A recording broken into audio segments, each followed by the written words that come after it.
जय Hind. GS study A60 में आपका स्वागत है। दोस्तों, मैं आशा करता हूं कि आप सभी लोग बेहतरीन स्वस्थ और मस्त होंगे और अपने पढ़ाई को अच्छे से कर रहे होंगे। आप सभी लोगों का परिवार बेहतरीन स्वस्थ और मस्त होगा। आप सभी लोगों को मेरी तरफ से ढेर सारा प्यार, आपके माता पिता को मेरी तरफ से प्रणाम है। दोस्तों, आज की क्लास में हम लोग पढ़ेंगे यूपी ट्रिपल एससी एनएम महिला स्वास्थ्य कार्यकर्ता के लिए महत्वपूर्ण बहुविकल्पी प्रश्नों को। और महिला स्वास्थ्य कार्यकर्ता की हमारी 82 नंबर की क्लास है, यानी 82 नंबर की क्लास है, जिसमें कि सारे क्वेश्चन हमारे कैसे होंगे, ऑब्जेक्टिव होंगे, यानी बहुविकल्पी होंगे। तो दोस्तों, आप लोग क्लास में बने रहिए और एक एक क्वेश्चन को ध्यान से सुनते चलिए, देखते चलिए। क्या दोस्तों, एक एक क्वेश्चन को ध्यान से सुनते चलिए और देखते चलिए। और जिस भी क्वेश्चन का आप लोगों को आंसर आ रहा है, तुरंत कमेंट बॉक्स में हमको बताते भी चलिए। और लास्ट में अपना स्कोर हमको जरूर बताइएगा कि आप लोगों का स्कोर कितना गया है। ऐसे पता चलेगी कि आप लोगों की तैयारी कितनी हुई है और अभी कितनी करनी चाहिए। इस चैनल पर आप लोगों को क्लास कितने बजे मिलेगी? तो इस चैनल पर आप लोग क्लास मिलेगी सुबह 7 AM पे। कितने बजे मिलेगी? सुबह 7 AM पर। और एक क्लास आप लोगों को शाम को देखने को मिलेगी, जिसकी टाइमिंग है 7 PM, यानी कि दो क्लासें आप लोगों को देखने को मिलेगी, एक सुबह 7 बजे और एक शाम को 7 बजे। इस चैनल पर जितने भी हमारे बहनें आई हुई हैं, चैनल को आप लोग ईमानदारी से सब्सक्राइब कर लीजिए, जब तक कि आप लोगों का एग्जाम करेक्ट नहीं हो जाता है। जैसे ही आप लोग अपना एग्जाम क्रैक कीजिएगा, तुरंत आकर के मुझे अनसब्सक्राइब मार दीजिएगा, मुझे कोई दिक्कत नहीं। मैं सब्सक्राइब करने के लिए आप लोगों को इसलिए बोल रहा हूँ कि जैसे ही मैं कोई क्लास लूँगा, उसका नोटिफिकेशन आप लोगों को चला जाएगा और तुरंत उस क्लास को सबसे पहले आप लोग उस क्लास को देख लेंगे। चलिए, अब देर न करते हुए आज की मोटिवेशन के साथ इस क्लास को हम लोग शुरू करते हैं और देखते हैं कि आज का हमारा मोटिवेशन क्या है। तो चलिए देख लेते हैं कि आज का हमारा मोटिवेशन क्या है। तो आज का हमारा मोटिवेशन है कि सफलता का मंत्र है खुद पर विश्वास करना। क्या दोस्तों, सफलता का मंत्र है खुद पर विश्वास करना, हर हाल में आगे बढ़ने का अभ्यास रखना, हिम्मत और मेहनत को साथी बनाकर, हिम्मत और मेहनत को साथी बनाकर अपने सपनों को साकार करना। तो आप लोगों को हिम्मत नहीं हारना है, बस अपने आप पर विश्वास रखना है और ईमानदारी से पढ़ाई को करना है। अब टाइम नहीं रह गया है, ज़्यादा दिन का टाइमिंग नहीं रह गया, तो आप लोग ईमानदारी से अपना पढ़ाई करते रहिए और एक एक क्वेश्चन को एकदम देखते चलिए, सुनते चलिए, ठीक ना। चलिए, अब आप लोगों का समय जाया न करते हुए आज की क्लास को हम लोग शुरू करते हैं और देखते हैं कि आज का हमारा पहला क्वेश्चन क्या दिया है। तो हमारा पहला क्वेश्चन दिया है क्वेश्चन नंबर 1। क्वेश्चन नंबर 1 पढ़िए क्या दिया है कि मनुष्य के शरीर की वह ग्रंथि जो एंजाइम और हार्मोन दोनों स्रावित करती है। मनुष्य के शरीर की वह ग्रंथि जो एंजाइम और हार्मोन दोनों स्रावित करती है, तो उसको क्या कहते हैं? क्या उसको यकृत कहते हैं, या उसे अग्नाशय ध्यापचक ग्रंथि कहते हैं, या लार ग्रंथि कहते हैं, या पीयूष ग्रंथि कहते हैं? तो उसको क्या कहते हैं? तो हमारा राइट आंसर क्या हो जाएगा पहले का? तो पहले का हमारा राइट आंसर होगा ऑप्शन नंबर बी। क्या होगा? ऑप्शन नंबर बी हमारा राइट आंसर हो जाएगा। मनुष्य के शरीर की वह ग्रंथि जो एंजाइम और हार्मोन दोनों स्रावित करती है, उसे अग्न्याशय अध्यापचक ग्रंथि कहते हैं, इसलिए हमारा राइट आंसर हो जाएगा ऑप्शन नंबर बी। ठीक, अब इसी तरह से अगला क्वेश्चन देख लेंगे कि अगला क्वेश्चन क्या दिया है। Question number 2। क्वेश्चन नंबर 2 पढ़िए क्या दिया है। क्वेश्चन नंबर 2 हमारा पूछा है कि मनुष्य के नवजात शिशु को स्तन ग्रंथि से निकले पहले स्राव को पिलाया जाता है, जिसे कोलोस्ट्रम कहते हैं, कोलोस्ट्रम प्रदान करता है। तो हमारा राइट आंसर क्या हो जाएगा? क्या कोलोस्ट्रम विकास के लिए आवश्यक तत्व है, या रोग प्रतिरोध शक्ति है, या निद्रा है, या विकास के लिए पोषण है? तो हमारा राइट आंसर क्या हो जाएगा? जल्दी से आप लोग कमेंट कर दीजिए। हमारा राइट आंसर क्या होगा? पूछा क्या है क्वेश्चन में कि मनुष्य के नवजात शिशु को स्तन ग्रंथि से निकले पहले स्राव को पिलाया जाता है, जिसे कोलोस्ट्रम कहते हैं। तो कोलेस्ट्रम खाली स्थान प्रदान करता है। तो क्या विकास के लिए आवश्यक तत्व है? हमको तो नहीं लग रहा है कि आवश्यक तत्व है। रोग प्रतिरोध शक्ति बिल्कुल सही है, निद्रा नहीं होगा, विकास के लिए पोषण भी नहीं होगा। तो हमारा राइट आंसर क्या हो जाएगा? ऑप्शन नंबर बी होगा। क्या होगा? ऑप्शन नंबर बी हमारा राइट आंसर हो जाएगा, ठीक ना। अब इसी तरह से अगला क्वेश्चन देख लेंगे कि अगला क्वेश्चन क्या दिया है हमारा। चलिए देख लेते हैं कि अगला क्वेश्चन क्या दिया है। क्वेश्चन नंबर 3, क्वेश्चन नंबर 3 पढ़िए क्या दिया है। क्वेश्चन नंबर, रुक जाइए, क्वेश्चन नंबर 3 देख लेते हैं क्या दिया है। क्वेश्चन, सॉरी रुक जाइए, क्वेश्चन नंबर 3 पढ़िए। क्वेश्चन नंबर 3 को प्रोस्टेट ग्रंथि ना, सॉरी, प्रोस्टेट ग्रंथि किसके नीचे मौजूद है? तो प्रोस्टेट ग्रंथि किसके नीचे मौजूद है? क्या मूत्राशय के नीचे मौजूद है, या अंडकोशिका के नीचे, या गुर्दे के, या लिंग के? तो हमारा राइट आंसर क्या हो जाएगा? तीसरे का। तो प्रोस्टेट ग्रंथि किसके नीचे मौजूद है? तो प्रोस्टेट ग्रंथि जो है मूत्राशय के नीचे मौजूद है, इसलिए हमारा राइट आंसर हो जाएगा ऑप्शन नंबर ए। क्या होगा? ऑप्शन नंबर ए हमारा राइट आंसर हो जाएगा, ठीक ना। अब इसी तरह से अगला क्वेश्चन देख लेंगे कि अगला क्वेश्चन क्या दिया है। चलिए देख लेते हैं कि अगला क्वेश्चन क्या दिया है। क्वेश्चन नंबर 4, क्वेश्चन नंबर 4 पढ़िए क्या दिया है। क्वेश्चन नंबर 4 हमारा दिया है, पढ़िए क्वेश्चन नंबर 4 को, कि गुणसूत्र में क्रोमैटेडिस ना, गुणसूत्र में क्रोमैटेडिस जिस बिंदु पर संलग्न होते हैं उस बिंदु का नाम क्या है? गुणसूत्र में क्रोमैटेडिस जिस बिंदु पर संलग्न होते हैं उस बिंदु का नाम क्या है? क्या जीन है, गुणसूत्र बिंदु है, या तारककाय है, या सेंट्रोमियर है? तो हमारा राइट आंसर क्या हो जाएगा? तो चौथे का हमारा राइट आंसर हो जाएगा ऑप्शन नंबर, क्या होगा? ऑप्शन नंबर डी होगा। क्या होगा? Option number D. देखिए कोई लोग लगा देगा गुणसूत्र बिंदु ना, तो ये गलत हो जाएगा। हमारा राइट आंसर क्या होगा? सेंट्रोमियर होगा ना। चौथे का हमारा राइट आंसर क्या हो जाएगा? ऑप्शन नंबर डी होगा, ठीक ना। क्वेश्चन क्या पूछा है? गुणसूत्र में क्रोमैटेडिस जिस बिंदु पर संलग्न होते हैं उस बिंदु का नाम क्या है? तो उस बिंदु का नाम है सेंट्रोमियर है, इसलिए हमारा राइट आंसर होगा ऑप्शन नंबर डी होगा, ठीक ना। एक क्वेश्चन आप लोग यहीं से नोट कर लीजिए, होमवर्क के लिए आप लोगों को रहेगा। क्वेश्चन नंबर 1 रहेगा क्वेश्चन नंबर 1 इसको नोट कीजिए। क्वेश्चन क्या है आप लोग बताइएगा कि लार की प्रकृति है। क्वेश्चन क्या है कि लार की प्रकृति होती है, लार की प्रकृति होती है ना, लार की प्रकृति होती है। तो लार की प्रकृति कैसी होती है? जैसे कि आप लोगों को बताना है कि अम्लीय होती है, क्षारीय होती है, या उदासीन होती है। तो कैसी होती है आप लोगों को इसको बताना है ना। तो इसका राइट आंसर क्या होगा? क्वेश्चन नंबर डाल के सभी लोगों को बताना है ना। लार की प्रकृति होती है, क्वेश्चन नंबर डाल के बताना है। जैसे कि आप लोग क्या बताना है कि लार की प्रकृति में कि ये अम्लीय होती है, कि क्षारीय होती है, कि उदासीन होती है, कैसी होती है, आप लोग बताइएगा। क्वेश्चन आप लोगों से पूछा गया है। चलिए क्वेश्चन नंबर 5 देखते हैं। क्वेश्चन नंबर 5 क्या पूछा गया है। क्वेश्चन नंबर 5 पढ़िए। भ्रूण के एक विशेष ऊतक की सहायता से मां के रक्त से पोषण प्राप्त होता है। भ्रूण को एक विशेष ऊतक की सहायता से मां के रक्त से पोषण प्राप्त होता है। तो उसको किससे प्राप्त किया? गर्भनाल से, गर्भाशय ग्रीवा से, या फैलोपियन ट्यूब से, या गर्भाशय से? तो हमारा राइट आंसर क्या हो जाएगा? जल्दी से आप लोग बता दीजिए। देखिए पूछा क्या है क्वेश्चन में पूछा है कि भ्रूण को एक विशेष ऊतक की सहायता से मां के रक्त से पोषण प्राप्त होता है। तो गर्भनाल से, और देखिए यहाँ पे दिया है गर्भाशय। तो गर्भनाल और गर्भाशय में अंतर है, आप लोगों को बताना है कि हमारा राइट आंसर क्या हो जाएगा। जल्दी से आप लोग बता दीजिए। तो हमारा राइट आंसर हो जाएगा, इसमें कंफ्यूजन आप लोगों को हो सकता है 5वें नंबर क्वेश्चन में। तो हमारा राइट आंसर होगा ऑप्शन नंबर ए होगा। क्या होगा? ऑप्शन नंबर ए हमारा राइट आंसर हो जाएगा, ठीक ना। एक क्वेश्चन यहाँ से नोट कर लीजिए। क्वेश्चन आप लोगों को रहेगा होमवर्क में, क्वेश्चन नंबर 2 रहेगा। क्वेश्चन क्या है नोट कीजिए।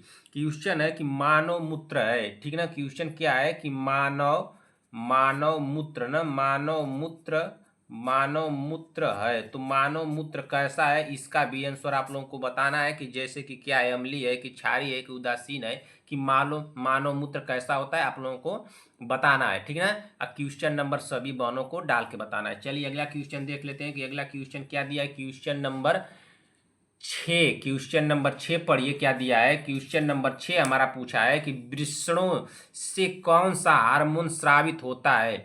तो वृषणों से कौन सा हार्मोन स्रावित होता है बताइए। क्या टेस्टोस्टेरोन होता है, एस्ट्रोजन होता है, या इंसुलिन होता है, या थायरॉक्सिन होता है। तो हमारा राइट आंसर क्या हो जाएगा, जल्दी से आप लोग कमेंट कर दीजिए। हमारा राइट आंसर क्या होगा, छठे नंबर का हमारा राइट आंसर क्या होगा, कमेंट करके आप लोगों को बताना है। वृषणों से कौन सा हार्मोन स्रावित होता है। तो वृषणों से हार्मोन जो स्रावित होता है वो टेस्टोस्टेरोन होता है, इसलिए हमारा राइट आंसर हो जाएगा ऑप्शन नंबर डी। क्या होगा, ऑप्शन नंबर डी, ठीक ना। शांति वाजपेयी जी बहन आप ध्यान दीजिए, इसका आंसर क्या होगा आप ध्यान दे लीजिए, ठीक ना। और उनको हम कहते हैं संगीता पटेल जी, आप पढ़ाई में बहुत लापरवाही कर रही हैं, ध्यान दीजिए। कई दिन से क्लास में आप एब्सेंट है। प्रियंका साहनी जी आप भी ध्यान दीजिए। पूनम जी आपका पता नहीं चल रहा है बहन, आप कहाँ चली गई। चलिए अगला क्वेश्चन देखते हैं। कि अगला क्वेश्चन जाने से पहले क्वेश्चन यहीं पर आप लोगों को दे दूं क्या, क्वेश्चन यहीं पर आप लोगों को दे दूं। एक क्वेश्चन आप लोग नोट कर लीजिए, क्वेश्चन नंबर 3 रहेगा। तीसरे नंबर क्वेश्चन को आप लोगों को बताना है, ये होमवर्क में रहेगा। क्वेश्चन क्या है नोट कीजिए, क्वेश्चन को नोट कीजिए। क्वेश्चन को बताना है आप लोगों को कि क्वेश्चन है कि मानव शरीर में ना, मानव शरीर, ठीक ना, मानव शरीर में क्वेश्चन क्या आप लोग को दे दूं। मानव शरीर में किस अंग से ना, मानव शरीर में किस अंग, ठीक ना, मानव शरीर में किस अंग से, ठीक ना, मानव शरीर में किस अंग से मत कीजिए, किस अंग में कीजिए, ठीक है। किस अंग में रुधिर, ठीक है, किस अंग में रुधिर ऑक्सीजन युक्त होता है। रुधिर ऑक्सीजन रुधिर ऑक्सीजन युक्त होता है, ठीक ना, युक्त होता है। क्वेश्चन एक बार और पढ़ लीजिए कि मानव शरीर में किस अंग में रुधिर ऑक्सीजन युक्त होता है। तो आप लोगों को बताना है, एक हिंट यहीं पे दे रहा हूं, उससे आप लोग बता सकती हैं। जैसे कि ये पूछा क्या है कि मानव शरीर में किस अंग में रुधिर ऑक्सीजन युक्त होता है, तो मुझको बताना नहीं चाहिए, आप लोगों को बताना है। लेकिन जैसे आप लोगों को बताना क्या है कि बायां अलिंद होता है, दायां अलिंद होता है, फेफड़ा होता है, फुफ्फुस धमनी होता है, उसमें से आप लोगों को बताना है। इस तरह के ऑप्शन रहेगा, तो आप लोग को उसमें से बताना है कि इसका राइट आंसर क्या हो जाएगा। ठीक, चलिए अगला क्वेश्चन देख लेते हैं कि अगला क्वेश्चन क्या दिया है। क्वेश्चन नंबर 7, क्वेश्चन नंबर 7 पढ़िए क्या पूछा है। क्वेश्चन नंबर 7 हमारा दिया है कि बढ़ते भ्रूण के धारण और पोषण के लिए हर महीने मादा प्रजनन प्रणाली का कौन सा हिस्सा अपने आप को तैयार करता है। बढ़ते भ्रूण के धारण और पोषण के लिए हर महीने मादा प्रजनन प्रणाली का कौन सा हिस्सा अपने आप को तैयार करता है। तो अपने आप को कौन तैयार करता है, क्या वो योनि, गर्भाशय, ग्रीवा, अंडाशय या गर्भाशय। तो हमारा राइट आंसर क्या हो जाएगा, जल्दी से कमेंट कर दीजिए। हमारा राइट आंसर क्या होगा, देखिए यहाँ पे क्या ऑप्शन दिया है, गर्भाशय, ग्रीवा और गर्भाशय 2 होता है। गर्भाशय का जो आकार होता है इस तरह से आप लोगों को देखने को मिलेगा, और यहीं पे आप लोगों को इस तरह से आकार जो होता है, इस तरह से आकार, तो इस आकार को, इसको गर्भाशय ग्रीवा कहते हैं। इसको क्या कहते हैं, ग्रीवा कहते हैं, ठीक ना। और इसको क्या कहते हैं, इसको गर्भाशय कहते हैं। तो आप लोगों को बताना है कि इसका राइट आंसर क्या हो जाएगा। तो 7वें नंबर का हमारा राइट आंसर हो जाएगा ऑप्शन नंबर डी होगा। क्या होगा, ऑप्शन नंबर डी, गर्भाशय। क्या होगा, ऑप्शन नंबर डी, गर्भाशय हो जाएगा, ठीक ना। इसी तरह से अगला क्वेश्चन देख लेंगे कि अगला क्वेश्चन, रुके, क्वेश्चन आप लोगों को दिखाई नहीं दिया क्या। चलिए देखते हैं ऑप्शन, एक बार और क्वेश्चन को देख लीजिए। क्वेश्चन क्या पूछा है कि बढ़ते भ्रूण के धारण और पोषण के लिए हर महीने द्वारा मादा प्रजनन प्रणाली को कौन सा हिस्सा अपने आप को तैयार करता है। तो ऑप्शन दिया है योनि, गर्भाशय, ग्रीवा, अंडाशय और गर्भाशय। तो हमारा राइट आंसर हुआ है ऑप्शन नंबर डी, गर्भाशय, ठीक ना। गर्भाशय इस तरह से होता है, इसके नीचे जो इस तरह से बना होता है इसको गर्भाशय ग्रीवा कहते हैं, ठीक। इसी तरह से अगला क्वेश्चन देख लेंगे कि अगला क्वेश्चन क्या दिया है। क्वेश्चन नंबर 8, क्वेश्चन नंबर 8 पढ़िए क्या दिया है। क्वेश्चन नंबर 8 हमारा दिया है किस प्रकार के हेपेटाइटिस में वर्टिकल फैलाव होता है, किस प्रकार के हेपेटाइटिस में वर्टिकल फैलाव होता है। ये सभी लोगों का क्वेश्चन गलत था। जिनको जिनको जब गलत था उनको देखना चाहिए क्वेश्चन ना, किसका किसका गलत था। कोई बता सकता है किसका किसका गलत था। मैं जिससे पूछा था जो बताया था, बताने का तो अब तरीका सही था, लेकिन इसमें आप लोगों को बताना है, सिर्फ एक बताना था। तो बताइए क्या होगा हमारा राइट आंसर, बता दीजिए। तो इसमें राइट आंसर हमारा हो जाएगा किस प्रकार के हेपेटाइटिस में वर्टिकल फैलाव होता है। बस मैं इतना ही पूछा था। तो इसमें जो अधिक होगा उसको बताना था। क्या हेपेटाइटिस ए होगा? नहीं, हेपेटाइटिस बी हो सकता है, हेपेटाइटिस ई और हेपेटाइटिस सी। हमारा राइट आंसर क्या हो जाएगा आठवें का? तो आठवें का हमारा राइट आंसर होगा ऑप्शन नंबर क्या होगा? ऑप्शन नंबर, हमको तो लग रहा है कि ऑप्शन नंबर बी होगा ना, ऑप्शन नंबर बी होगा, ठीक ना। क्या होगा? Option number B, hepatitis B हमारा राइट आंसर हो जाएगा। Option number B. Sangeeta Patel ji आपने आंसर क्या बताया था? और शांति वाजपेयी जी ने, आपने भी आंसर क्या बताया था? शायद संगीता वाजपेयी जी का आंसर था ई, और उनका आंसर था बी और सी, संगीता पटेल का। आप लोग देख लीजिए इस क्वेश्चन का राइट आंसर क्या होगा।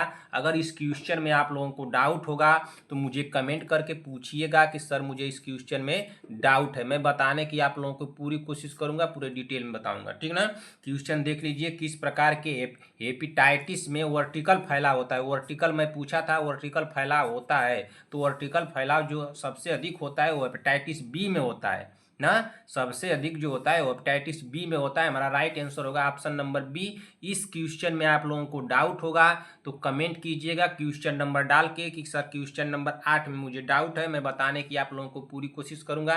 एक क्वेश्चन यहीं से आप लोग नोट कर लीजिए, क्वेश्चन आप लोगों को दे देता हूँ। क्वेश्चन 3 दे चुका हूँ ना, क्वेश्चन नंबर 4 यहीं से नोट कीजिए। ये होमवर्क में रहेगा, आप लोगों को क्वेश्चन नंबर सभी बहनों को डाल के बताना है। क्वेश्चन रहेगा 4 नंबर। क्वेश्चन आप लोगों के लिए कि हृदय के ऊपरी चेंबर को कहते हैं। हृदय के, हृदय ना, के हृदय के ऊपरी, ऊपरी हृदय के ऊपरी चेंबर ना, हृदय के ऊपरी चेंबर, ऊपरी चेंबर को, ऊपरी चेंबर को कहते हैं। तो क्या कहते हैं हृदय के ऊपरी चेंबर को? आप लोगों को बताना है, क्वेश्चन नंबर डाल के बताना है, ठीक ना। सभी लोगों को मैं बता रहा हूं कि क्वेश्चन नंबर डाल के बताना है, ध्यान दीजिएगा। कुलदीप सिंह आप भी ध्यान दीजिए, प्रीति शर्मा, प्रीति पटेल, विक्रम जायसवाल, कनिका चौहान जी, पूनम जी, आप क्वेश्चन नंबर डाल के नहीं बताती हैं, इससे मुझे क्वेश्चन का आंसर ढूंढने में दिक्कत होती है, ठीक ना। संगीता पटेल जी, प्रियंका साहनी जी, गीता सिंह जी, शांति वाजपेयी जी आप तो बताती हैं, लेकिन इस समय आपको देख रहा हूं कि आप पढ़ाई में बहुत लापरवाही कर रही हैं। ऐसा मत कीजिए, परीक्षा नज़दीक आ गई है और नौकरी आपके हाथ में है। संगीता पटेल जी ध्यान दीजिए, शांति वाजपेयी जी, ठीक ना। नौकरी आप लोगों के हाथ में, हाथ से जानी नहीं चाहिए। क्वेश्चन पढ़िए, शिशु में तेज दस्त के देखे जाने वाले लक्षण हैं। शिशु में तेज दस्त देखे जाने वाले लक्षण हैं, तो कौन से लक्षण हैं? क्या उल्टी, दबी हुई तालू, उदर में फैलाव, पीली पेशाब। तो हमारा राइट आंसर क्या हो जाएगा आप लोगों को बताना है। बताइए हमारा राइट आंसर क्या होगा। शिशु में तेज दस्त के देखे जाने वाले लक्षण हैं, तो कौन से उसके लक्षण हैं? तो हमारा राइट आंसर होगा ऑप्शन नंबर बी। क्या होगा? ऑप्शन नंबर बी, दबी हुई तालू। क्या होगा? दबी हुई तालू हमारा राइट आंसर हो जाएगा ऑप्शन नंबर बी, ठीक ना। अब इसी तरह से अगला क्वेश्चन देख लेंगे कि अगला क्वेश्चन क्या दिया है। क्वेश्चन नंबर 10, क्वेश्चन नंबर 10 पढ़िए क्या दिया है। क्वेश्चन नंबर 10 हमारा पूछा है कि अग्नाशय का कौन सा कार्य पित्ताशय से आंत को पित्त स्रावित होने को बढ़ाता है। अग्नाशय का कौन सा कार्य पित्ताशय से आंत में पित्त स्राव होने को बढ़ाता है। तो पित्त स्राव को होने को बढ़ाता है कौन? क्या कोलिरेटिक क्रिया, या हाइड्रोट्रोपिक प्रभाव, या चोलागोग क्रिया, या पायसीकरण। तो हमारा राइट आंसर क्या हो जाएगा? इस क्वेश्चन में आप लोगों को कंफ्यूजन होगा। क्वेश्चन बता दीजिए 10 नंबर पर क्वेश्चन क्या हो जाएगा इसका राइट आंसर ना। तो 10वें का हमारा राइट आंसर हो जाएगा ऑप्शन नंबर क्या होगा? ऑप्शन नंबर सी होगा। हमारा राइट आंसर क्या होगा? ऑप्शन नंबर सी होगा, ठीक ना। क्या पूछा है? अग्नाशय का कौन सा कार्य पित्ताशय से आंत में पित्त स्राव होने को बढ़ाता है? तो चोलागोग क्रिया बढ़ाता है, इसलिए हमारा राइट आंसर होगा ऑप्शन नंबर सी। एक क्वेश्चन यहाँ से नोट कीजिए, क्वेश्चन आप लोगों को मैं 4 दे दिया हूँ, क्वेश्चन नंबर 5 आप लोग नोट कर लीजिए, ये होमवर्क में रहेगा। सभी लोगों को क्वेश्चन नंबर डाल के बताना है। शांति वाजपेयी जी, आप एक क्वेश्चन का आंसर बताइए जिसका मैं वो क्वेश्चन नहीं ढूंढ पा रहा हूँ कि किस क्वेश्चन का आंसर आप बता दिए, ठीक ना। इसलिए कि मैं उस क्लास में 2 तरह के क्वेश्चन कराया था और एक क्वेश्चन भी पूछा था, इसलिए मैं बहुत कन्फ्यूजन हो रहा हूँ कि अब क्या क्या बता दिए, किसका आंसर बता दिए। इसलिए मैं सभी लोगों से कह रहा हूँ कि आप लोग क्वेश्चन नंबर डाल के बताया कीजिए, ठीक ना। चलिए क्वेश्चन नंबर 5 पे क्या आप लोगों को दे दूं, आप लोगों को दे देता हूं श्वसन से दे देता हूं ना। क्वेश्चन यहीं से नोट कर लीजिए कि मानव श्वसन में क्या छोड़ता है। जो मानव है, मानव मानव श्वसन श्वसन मानव श्वसन में, मानव श्वसन में क्या, मानव श्वसन में क्या छोड़ता छोड़ता है। तो मानव श्वसन में क्या छोड़ता है, क्वेश्चन का आंसर बताना है। क्वेश्चन नंबर डाल के बताना है कि क्वेश्चन नंबर 5 का आंसर क्या होगा, सभी बहनों को बताना है। चलिए अगला क्वेश्चन नोट कीजिए। अगला क्वेश्चन नोट करने से पहले क्वेश्चन नंबर 11 को पढ़िए। इनमें से कौन सा एक कार्य यकृत का है, इनमें से कौन सा कार्य यकृत का है। इनमें से बताना इस ऑप्शन में कि कौन सा जो कार्य है कि जो यकृत का है। क्या हाई कार्बोहाइड्रेट का एलिमिनेशन, या पित्त रस को गाढ़ा करना, या प्लाज्मा प्रोटीन का सिंथेसिस, या कोलिसिस्टोकाइनिन का स्त्राव करना। तो हमारा राइट आंसर क्या हो जाएगा। तो इनमें से कौन सा कार्य यकृत का है, तो इनमें से कौन सा कार्य जो यकृत का है, तो प्लाज्मा प्रोटीन का सिंथेसिस करना। इसलिए हमारा राइट आंसर हो जाएगा ऑप्शन नंबर सी। क्या होगा, यकृत का कार्य कौन सा है, तो प्लाज्मा प्रोटीन को सिंथेसिस करना। इसलिए हमारा राइट आंसर होगा ऑप्शन नंबर सी, ठीक ना। अब इसी तरह से अगला क्वेश्चन देख लेंगे कि अगला क्वेश्चन क्या दिया है। क्वेश्चन नंबर 12 पढ़िए। क्या पूछा है कि छोटी आंत का सबसे अंतिम हिस्सा निम्नलिखित में कौन सा है। छोटी आंत का सबसे अंतिम हिस्सा निम्नलिखित में से कौन सा है। क्या लद्वांत्र है, मध्यांत्र है, या पाचनांत्र है, या उपांत्र है। तो हमारा राइट आंसर क्या हो जाएगा, तो 12वें का हमारा राइट आंसर हो जाएगा ऑप्शन नंबर क्या होगा, बताइए जल्दी से। छोटी आंत का सबसे अंतिम हिस्सा निम्नलिखित में से कौन सा है, तो कौन सा होगा। पाचनांत्र तो नहीं होगा, पचनांत्र, मध्यांत्र ना, ये भी नहीं होगा।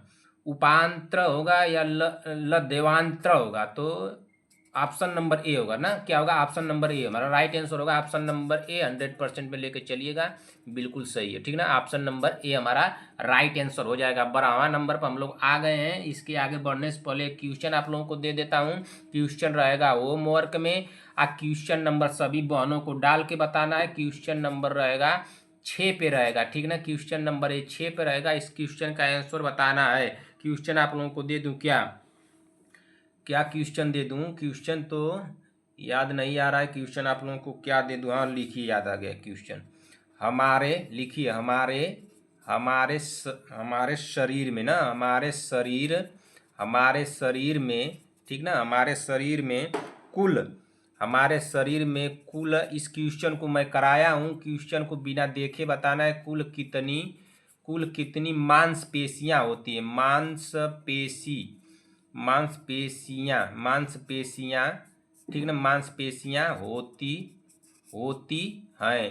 क्वेश्चन को ध्यान से सुन लीजिए। इसका आंसर कमेंट बॉक्स में बताना है और क्वेश्चन नंबर डाल के बताना है कि हमारे शरीर में कुल कितनी मांसपेशियां होती हैं, ठीक ना। शांति वाजपेयी जी ध्यान दीजिएगा बहन, गीता जी ना, और संगीता पटेल जी अब पढ़ाई में लापरवाही कर रही हैं। ऐसा मत कीजिए, परीक्षा नज़दीक आ गई है, आप ऐसे करेंगी तो कैसे होगा बताइए। कितना आप पे हम विश्वास किए थे कि आप जरूर एग्जाम को क्रैक करेंगी, लेकिन आप तो लापरवाही कर रही हैं। एग्जाम को पास आते आते ऐसा मत कीजिए। आप सभी लोग खूब मेहनत कीजिए। प्रियंका साहनी जी ध्यान दीजिए, पूनम जी, कनिका चौहान, कुलदीप सिंह, प्रीति शर्मा, प्रियंका जायसवाल, प्रीति पटेल जी, प्रियंका जी, प्राची देवी, कोमल सिंह, नेहा तिवारी जी, ये इतने लोग जो हैं जो कंटिन्यू पढ़ाई करते हैं। आप लोग कब क्लास में क्यों लापरवाही कर रहे हैं, ऐसा मत कीजिए। आप लोगों के हाथ में नौकरी है, नौकरी हाथ से जानी नहीं चाहिए बहन। बहुत विश्वास किया हूँ आप लोगों के ऊपर ना।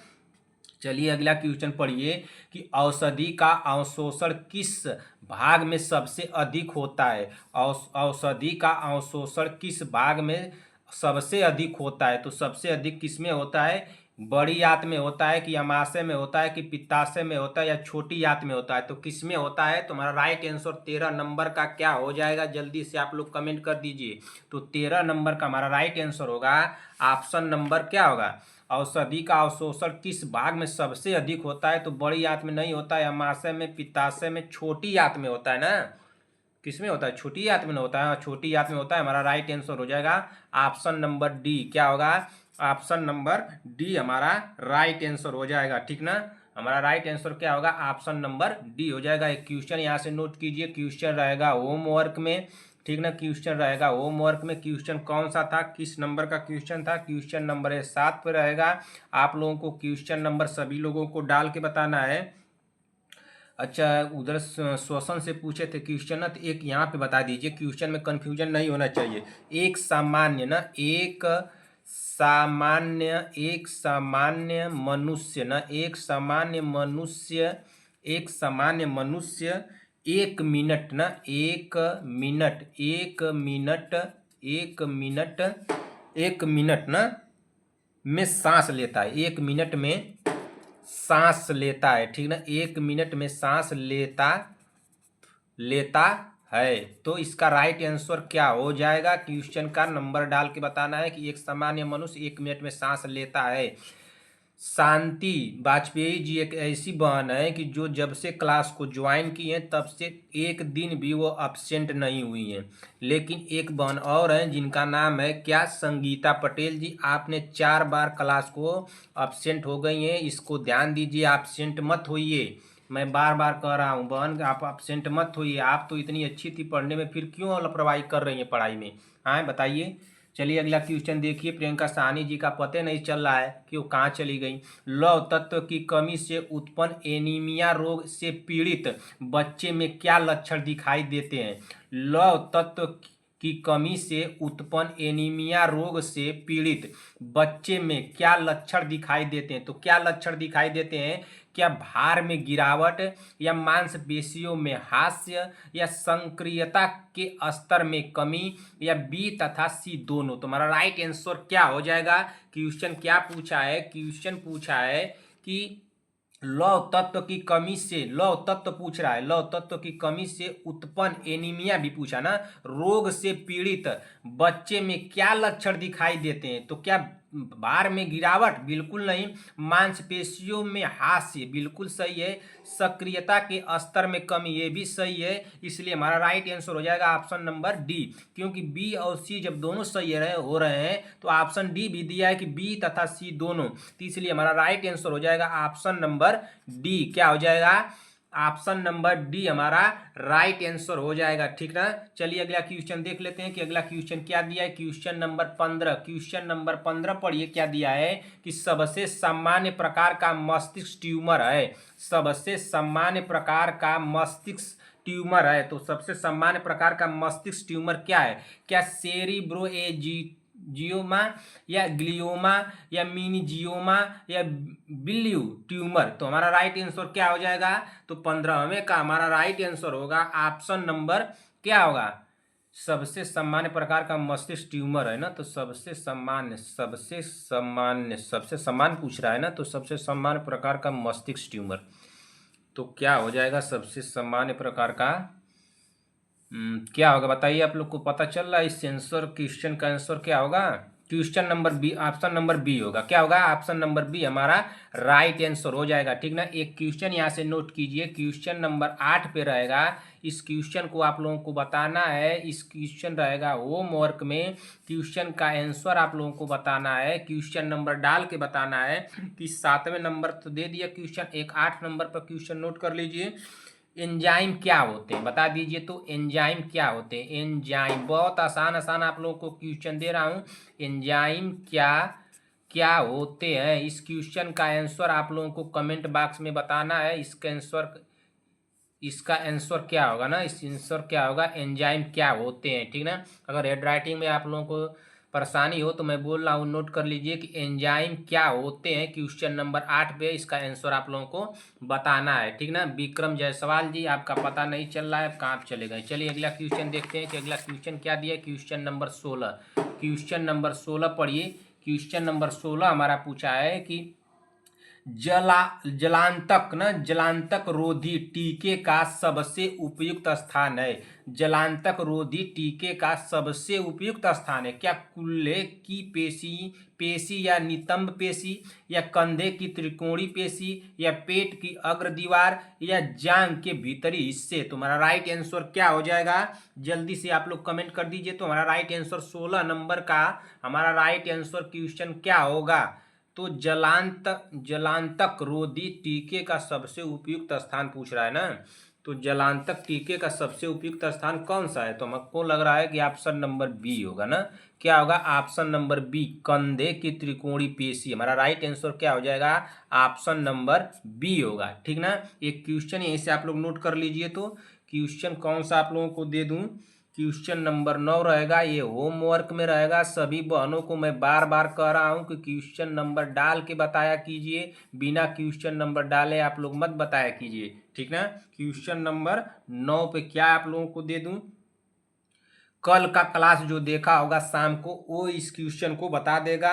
क्वेश्चन क्या है कि एक शुक्राणु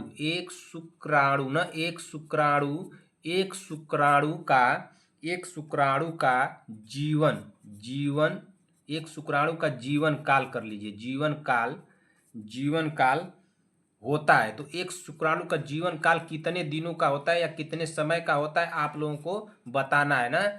एक शुक्राणु का जीवन काल होता है तो कितने समय का होता है, इस तरह से आप लोग बता दीजिए कि कितने समय का होता है। इसका राइट आंसर क्या होगा। अगर कल का आप लोग 81 नंबर की क्लास नहीं देखे हैं तो जा करके देख लीजिए, उसमें आप लोगों का इस क्वेश्चन का आंसर मिल जाएगा। चलिए अगला क्वेश्चन नोट कीजिए। अगला क्वेश्चन नोट नहीं करना, अगला क्वेश्चन पढ़ना है। चलिए देखते हैं अगला क्वेश्चन क्या दिया। क्वेश्चन नंबर 17, क्वेश्चन नंबर 17 पढ़िए। क्वेश्चन नंबर 17 हमारा दिया है कि ए बी रक्त वर्ग वाला एक व्यक्ति, यह क्वेश्चन गलत हो गया था। किनका किनका गलत हो गया तो ध्यान दे, किनका गलत हुआ था। संगीता पटेल जी, आप ध्यान दीजिए इस क्वेश्चन का आंसर क्या होगा।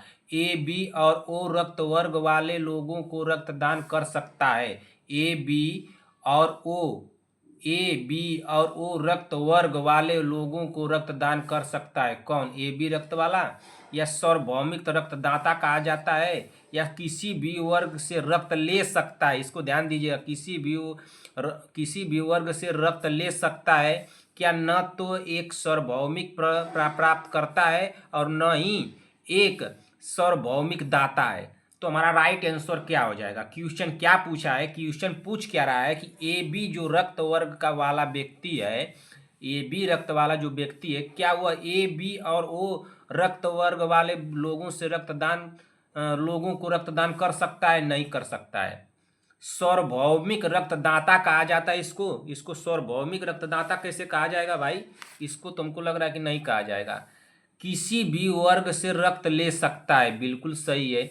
न तो ये सार्वभौमिक प्राप्त करता है और न ही एक सार्वभौमिक दाता है। कैसे होगा, हमारा राइट आंसर हो जाएगा ऑप्शन नंबर सी होगा। क्या होगा, ऑप्शन नंबर सी हमारा राइट आंसर हो जाएगा, ठीक ना। इस क्वेश्चन का जिनका गलत हुआ था वो ध्यान दे। हम जो आप लोगों से क्वेश्चन पूछता हूँ उस क्वेश्चन का मैं जब जवाब देता हूँ तो आप लोग उसमें देखा कीजिए कि आप लोगों के कौन से क्वेश्चन सही हुए हैं, कौन से क्वेश्चन गलत हुए हैं। अगला क्वेश्चन देखिए कि अगला क्वेश्चन क्या पूछा है कि वयस्कों में हीमाटोपोएसिस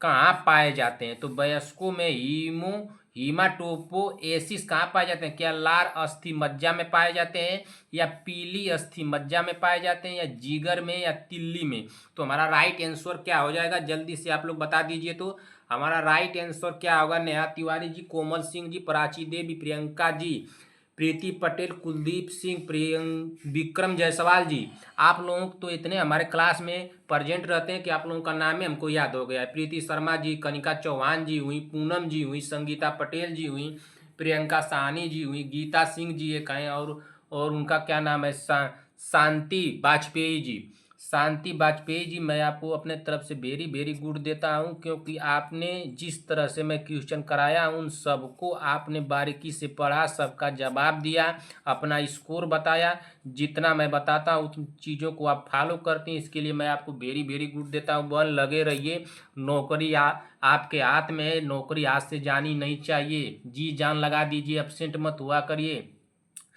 ठीक ना। अब्सेंट नहीं होना है। संगीता पटेल जी, क्वेश्चन क्या है पढ़िए। वयस्कों में हीमाटोपिएसिस कहाँ पाए जाते हैं? तो क्या लार अस्थि मज्जा में पाए जाते हैं, या पीली अस्थि मज्जा में पाए जाते हैं, जिगर में, या तिल्ली में? तो हमारा राइट आंसर क्या हो जाएगा 18वें का? तो 18वें का हमारा राइट आंसर हो जाएगा ऑप्शन नंबर, क्या होगा ऑप्शन नंबर, इसमें तो पहले नहीं जाएगा, पीली अस्थि मज्जा लाल अस्थि मज्जा में पाया जाता है ना, तो इसलिए हमारा राइट आंसर क्या हो जाएगा? ऑप्शन नंबर ए होगा। क्या होगा? ऑप्शन नंबर ए हो जाएगा, ठीक ना। चलिए इसी के साथ मैं क्लास को समाप्त करता हूँ। क्लास आप लोगों को कैसी लगी? अगर क्लास आप लोगों को अच्छी लगी हो तो एक अपने तरफ से बन लाइक कर दीजिएगा, अपना भाई समझ करके। अच्छी लगी हो तो, ठीक ना, और अपने दोस्तों भाई बहनों रिश्तेदारों में इसको शेयर भी कीजिएगा। जो भी बहनें हमारी चैनल पर अगर पहली बार आई हैं, चैनल को आप लोग ईमानदारी से सब्सक्राइब कर लीजिए, जब तक कि आप लोगों का एग्जाम नहीं हो जाता है। जैसे ही एग्जाम हो जाएगा, एग्जाम हाल से निकलते ही तुरंत आकर के मुझे अनसब्सक्राइब मार दीजिएगा, मुझे कोई दिक्कत नहीं। मैं बार बार सब्सक्राइब करने के लिए आप लोगों को क्यों बोल रहा हूँ, क्योंकि मैं जैसे भी कोई क्लास लूँगा उसका नोटिफिकेशन आप लोगों को चला जाएगा, और सबसे पहले आप लोग उस क्लास को पढ़ लेंगे, ठीक ना। 1 से लेकर के 15 क्वेश्चन में, 1 से लेकर के 15 क्वेश्चन में किसी भी बहन का कोई भी डाउट हो, कमेंट करके मुझसे जरूर पूछिएगा, मैं बताने की पूरी कोशिश करूंगा। क्वेश्चन हो गए 18 क्वेश्चन में आप लोगों के स्कोर कितने गए हैं, सभी लोग बताएंगे कि आपका स्कोर 18 में कितना गया। इसको बताना मत भूलिएगा कि आप लोगों का स्कोर 18 में कितना गया है, ठीक ना। एक क्वेश्चन यहाँ से और नोट कीजिए, क्वेश्चन रहेगा, क्वेश्चन 9 क्वेश्चन दे दिया हूँ, क्वेश्चन नंबर 10 पे इसको नोट कर लीजिए। इस क्वेश्चन को आप लोगों को बताना है। चले क्वेश्चन नंबर 10 पे नोट कीजिए। क्वेश्चन आप लोगों को क्या दे दूं, जो कल की क्लास देखे होंगे 81 नंबर की, वो बता देंगे। क्वेश्चन नंबर क्या है कि मानव शरीर में कुल कितने गुणसूत्र होते हैं ना। मानव शरीर, ठीक ना। मानव शरीर में कुल